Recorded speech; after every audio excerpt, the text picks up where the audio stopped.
Bonjour Vincent Hervouette. Bonjour à tous. Bah alors Vincent, ça va pas ce matin ou quoi? Tout va bien. Bon, alors Amusons-nous. dialogue prometteur, vraiment, hein, c'est ce que disait Dimitri, c'est ça, Dimitri. Voilà, je me m'appelle disait. Dimitri, oui. On fera connaissance autour d'un café après si vous voulez.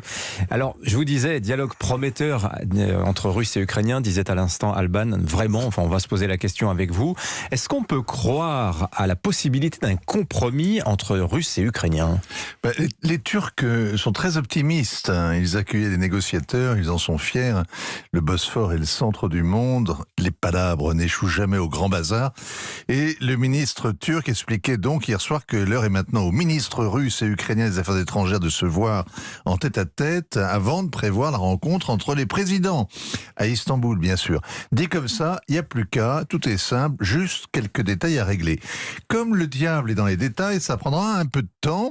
Volodymyr Zelensky a estimé hier soir qu'il faudra 15 ans de discussion pour venir à bout de la seule question de la Crimée. 15 ans si tout se passe bien. Courage. La paix est lente dans les querelles de famille.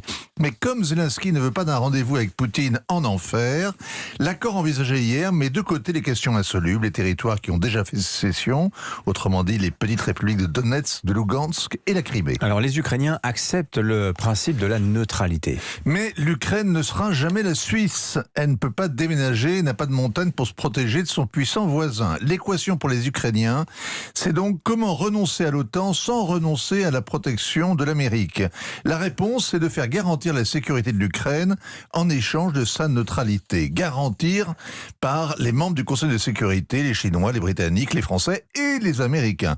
Une garantie qui serait votée par le Parlement de tous ces pays et qui agirait comme l'article 5 de l'Alliance Atlantique. Autrement dit, si la Russie attaque encore l'Ukraine, le reste du monde lui déclarera la guerre. C'est là qu'on voit le bout d'une corne dans les détails. L'astuce envisagée par les Ukrainiens consiste à faire entrer l'OTAN en douce par la fenêtre après avoir été contraint de lui claquer la porte au nez. Et là où le diable montre la corne et la queue, c'est quand les Ukrainiens expliquent qu'il faudra aussi un référendum. Pas facile d'organiser la consultation au milieu des ruines. Il n'y a pas besoin de sondage pour savoir ce que voteront les habitants de Mariupol. Quelle que soit la question, ce sera non aux Russes. Le référendum, c'est le verrou qui interdit tout compromis. Alors, en échange de sa neutralité, l'Ukraine dit vouloir entrer dans l'Union européenne. L'Europe est championne au monde de la neutralité. L'Autriche a la neutralité perpétuelle garantie par un traité. Les autres, l'Irlande, Malte, la Moldavie, la Suède, la Finlande, ont adopté des constitutions ou des conventions internationales. La neutralité n'est plus très tendance, cela dit, depuis le 24 février. D'autant que l'Union européenne prévoit en cas d'agression une solidarité qui vaut presque l'article 5 de la charte de l'OTAN. Les Ukrainiens sont les seuls à vouloir entrer dans l'Union européenne pour sauvegarder leur souveraineté. Les Russes, eux, ont promis de réduire radicalement leur activité militaire alors dans le nord en direction de Kiev et Tchernigiv.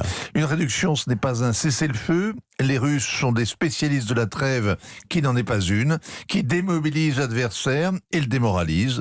D'où le profond scepticisme exprimé par les États-Unis. On va bien voir. Jusqu'ici, leurs satellites ont vu seulement un redéploiement. Alors ce matin, on a l'impression que les uns font semblant de faire la paix, quand les autres font semblant de ne plus faire la guerre.